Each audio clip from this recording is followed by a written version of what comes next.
పూర్వం ఇలాంటి మహారాజులు జమీందారులు ఇలాంటి శుభవార్తలు తెస్తే గొప్ప గొప్ప బహుమానాలు ఇచ్చేవారట. అంటే నాకు ఇమ్మని కాదు సార్, ఈ వార్త వినగానే మీ మొహంలో సంతోషం చూశారు, అది చాలు సార్ నాకు. ఇదిగో ఇంత చక్కని వార్త తెచ్చినందుకు నిన్ను తగిన రీతిని సత్కరించుకున్నా ఉంటానా? తరతరాలుగా మా వాళ్ళెవరూ సాధించలేని ఈ కేసుని ఈ రోజున నువ్వు గెలుచుకొచ్చావు కాబట్టి ఈ రోజుని నీ జీవితంలో మరిచిపోలేని రోజుగా చేయదలుచుకున్నాను. రే సుందరం, ఇహ నుంచి కృష్ణకి నెలకి 5 రూపాయలు 5 రూపీస్ ఇంక్రిమెంట్. పోయి జల్సా. అలాగే. అది happy? I'm very happy sir. మీలాంటి యజమానులు కోటి మందిలో ఒక్కరుంటారు సార్. అలాంటి వాళ్ళు నాకే దొరకటం నిజంగా నా పూర్వజన్మ సుకృతం సార్. ఉండండి, స్వీట్స్ తీసుకోండి. అరే, నీకు ఇంక్రిమెంట్ ఇచ్చే నిమిషం కాలేదు, అప్పుడే పాటిస్తున్నా. భలేవారు సార్ మీరు. ఇది కంపెనీ అకౌంట్ లో తెచ్చారండి. కేసు గెలిచిన శుభ సందర్భంలో మీ అందరు నోళ్ళు తీపి చేద్దామని తెచ్చాను సార్. కేసు గెలవటం నాకు శుభవార్త అయితే జీతం పెరగటం నీకు శుభవార్త కాదేమిటి? పోనీ ఓ పని చేద్దాం, ఈ ఖర్చుని చిరసగా పెట్టుకుందాం, సరేనా? సరే సార్, ముందు మీరే తీసుకోండి. సుందరం గారు, ఆగాగు. ఆ 20 రూపాయలు 10 పైసలు కాదు, 10 రూపాయలు 20 పైసలు. అదే తెలియ వరకు నీకు స్వీట్ లేదు, ఆటో లేదు. ఇది కోర్టులో దావా వేసిన మా తాతగారి ఆత్మశాంతి కోసం. ఇది బతికిన 50 సంవత్సరాల్లోనూ 33 సంవత్సరాలు కోర్టు చుట్టూదా తిరిగిన మా నాన్నగారి ఆత్మశాంతి కోసం. ఇది మన కేసు వాదిస్తూ చనిపోయిన లాయర్ల ఆత్మశాంతి కోసం. ఇది ఇంత శుభార్త తెచ్చిన నీ ఆత్మశాంతి కోసం. సార్, నేను ఇంకా బ్రతికే ఉన్నాను సార్. అవునవును, ఇంకా బతికే ఉన్నావు కదా. ఇవి నేను తర్వాత తింటాను. చూడు, ఇక నుంచి నీ పని తోట బంగ్లాలోనే 4-5 కూలీని తీసుకెళ్లి దాన్ని రిపేర్ చేయించు. అలాగే సుందరం, కృష్ణ ఎంత డబ్బు అడిగితే అంత ఇస్తూ ఉండు.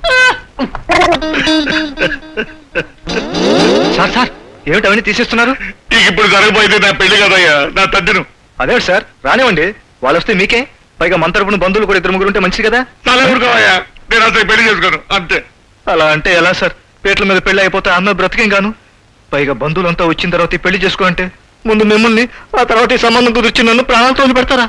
ఇప్పుడు ఈ పెళ్లి చేసుకుంటే మా వాళ్ళందరూ నా ప్రాణం తీస్తారే, ఎలాగయ్యా చచ్చేది? కృష్ణ, ఓ పని చేస్తే ఈ పెళ్లి నువ్వు చేసుకుంటే. నేనా? భలేవారు సార్ మీరు. యజమానురాలు కావాల్సిన వాడితో నాకు పెళ్లి ఏమిటి? అర్థం లేకుండా. బాబాబు కాదనుకో, బుద్ధి గడ్డి తిని ఈ పెళ్లి చేసుకుంటానన్నానయ్యా. బాబాబు, ఇవి చేతులు కాదనుకో, ఎలాగైనా సరే నువ్వే నన్ను కాపాడాలి. ఎలా సార్? పెళ్ళంటే తేలికే, ఆ తర్వాత సంసారం అంటే మాటలా? ఎన్ని ఖర్చులు, ఎన్ని బాధలు, పైగా నాకు వచ్చే జీతంతో పిల్లలు అలా పోషించుకోవాలని మీరే చెప్పండి. 200 పెంచుతానయ్యా. నెలకా సార్? అక్షరాల నెలకి 200 జీతం పెంచుతానయ్యా. బాబు, లాభం లేదండి. మళ్ళీ ఏమొచ్చిందయ్యా? మొగుడు పిల్లలు ఇద్దరు అయితే ఎలా అడ్జస్ట్ చేసుకుంటాం. మధ్యలో ముసలాయన ఉన్నాడే, పైగా సంవత్సరానికి ఒకటి చొప్పున పిల్లలు పుట్టుకొస్తారే, వీళ్ళందరినీ నాకు వచ్చి 500 రూపాయలతో ఎలా పోషిస్తాను సార్? 1000 రూపాయలు చేసుకో, నెలకు 1000 రూపాయలు పెంచానయ్యా. బాబు, ముహూర్తం దగ్గర పడిపోతుంది, నువ్వు కాదనకయ్యా బాబు. ఏమిటో సార్, మీరు నన్ను మరీ ఇబ్బంది పెట్టేస్తున్నారు. అసలు పెళ్ళైన తర్వాత మీ ఇద్దరు ఎక్కడుండాలి చెప్పండి? ఇంటదికే పోతాయి కదా నెలకి 200-300 రూపాయలు. నువ్వు ఆ విషయం బాధపడక్కర్లేదు. ఈ తోట బంగాళాలోనే లక్షణంగా కాపురం ఉండొచ్చు. పైగా 50 సంవత్సరాలు బట్టి అది కోర్టులో బట్టి ఇస్తుంది. ఇంతవరకు నా చేతికి రాలేదనుకుంటాను. బాబు, నువ్వు కాదనకు బాబు, కాదనకు. ఏమిటో సార్, మీ మొహం చూస్తే నాకు చాలా జాలేస్తుంది. అవును కదా మరి. నేను ఒప్పుకుంటాను సరే, కానీ నన్ను చేసుకోవడానికి ఆ అమ్మాయి ఒప్పుకోవాలి. ఆ విషయం నువ్వేం బాధపడక్కర్లేదు. ఆ అమ్మాయిది ఏదో ఒకటి పట్టుకుని నేను ఒప్పిస్తాను బాబు, నువ్వు కాదనకు బాబు. అలాగే, ముందు ఆ పని చూడండి. అలాగే బాబు, ఇదిగో నువ్వు ఈ కోడి తొడుకుని ముస్తాబై రెడీగా ఉండు, నేను ఆ అమ్మాయిని ఒప్పించేస్తాను. రెడీగా ఉండు బాబు. అలాగే. అవును, అమ్మాయి పేరేమిషి? లత అండి. పేరుకు మాత్రం లతేగానే అండి, మనిషి మర్రిమానంత ఉంటుందండి. వయస్సు 30 సంవత్సరాలండి, బరువు 100 కిలోలండి. అదండి. అమ్మాయికి కుజదోషం ఉంది శేషయ్య, శాంతి జరిపించాలి, లేకపోతే ఇప్పట్లో పెళ్ళయ్యే సూచనలు కనబడ్డం లేదు. అదేదో తమరే చేయించండి. ఖర్చు ఎంత అవుతుందండి? ఎంత? 500 అవుతుంది. నీకంటే 300లో సరిపించేస్తాను. జరిపించండి. ఎందుకైనా మంచిది, ఈ తాయెత్తు మీ అమ్మాయి నడువు కట్టు. నడువుకా అండి? ఈ తాడేం సరిపోతుందండి, పెద్ద చాంతాడు కావాలండి. అదండి. రెండో పెళ్లివాడైనా పర్వాలేదా? 5వ పెళ్లివాడైనా అభ్యంతరం లేదండి. అదండి. మరి అనే 2 ఏళ్లలో మీ అమ్మాయి పెళ్లి జరిపించే పూచి నాది. అంతకంటే తొందరగా అయ్యే మార్గం లేదా అండి? దాని చిరుతిళ్ళకి సంవత్సరానికి నాకు 5 ఎకరాలు ఖర్చు అవుతోందండి. అదండి. అయితే ఓ పని చెయ్యి. ఇది తాయిత్తుల్లోనే డీలక్స్ అని సూపర్ డీలక్స్ అని 2 వెరైటీలు ఉన్నాయి. డీలక్స్ అయితే సంవత్సరం లోపు, సూపర్ డీలక్స్ అయితే 6 నెలల లోపు పెళ్లి గ్యారంటీ. పనిలో పని ఒకేసారి 2 సూపర్ డీలక్స్లు కడితే 3 నెలల్లో పెళ్లి అయిపోతుందా అండి? ఓ బ్రహ్మాండంగా 2 నెలల్లో కడుపు కూడా వస్తుంది. కాకపోతే కాస్త ఖర్చు ఎక్కువ. ఎంత అవుతుందండి? రెండింటికి కలిపి ఓ 1000 అవుతుంది.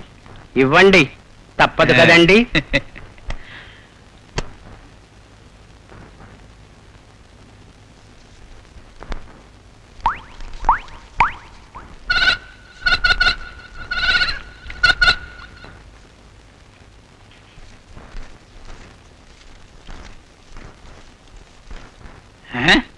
ఛార్జీలకు కూడా డబ్బులు లేవండి. మీరిస్తే పెడతానండి. అదండి.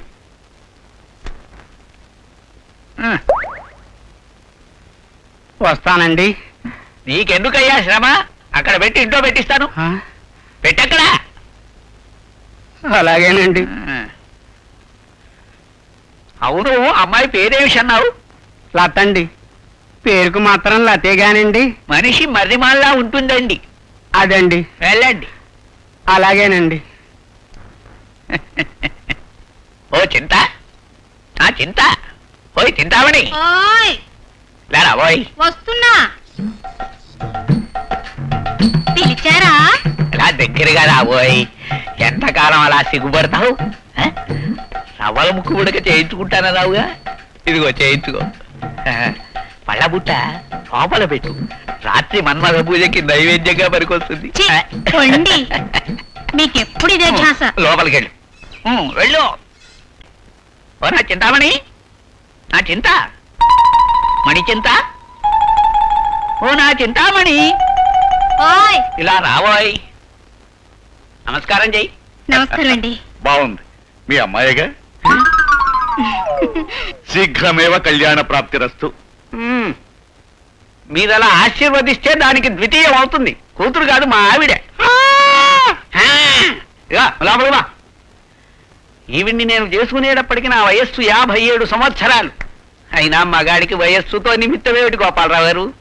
కానీ సిద్ధాంతి గారు, పెళ్లి విషయంలో మీరేమి మాట్లాడకూడదు. శాస్త్రం నొక్కి వక్కాణిస్తోంది. మీరు మృగశిరలో జన్మించారు. మీకు అనుకూలమైన రాశి అశ్వని. ఆమెది లాతో మొదలయ్యే 2 అక్షరాల పేరు. పైగా ఆమె గురించి మీరు వెతకక్కర్లేదు. ఆమె ఎదురొచ్చి తన జీవితంలోకి మిమ్మల్ని ఆహ్వానిస్తుంది. ఇంకో విషయం, పెళ్ళైన తర్వాత మీరు పట్టిందల్లా బంగారం అవుతుంది. మీ ఇల్లు అష్టైశ్వర్యాలతో తులతూగుతుంది. ఇప్పుడు నన్ను ఏం చేయమంటారు? వెంటనే బయలుదేరమంటాను. శుభం భూయాత్.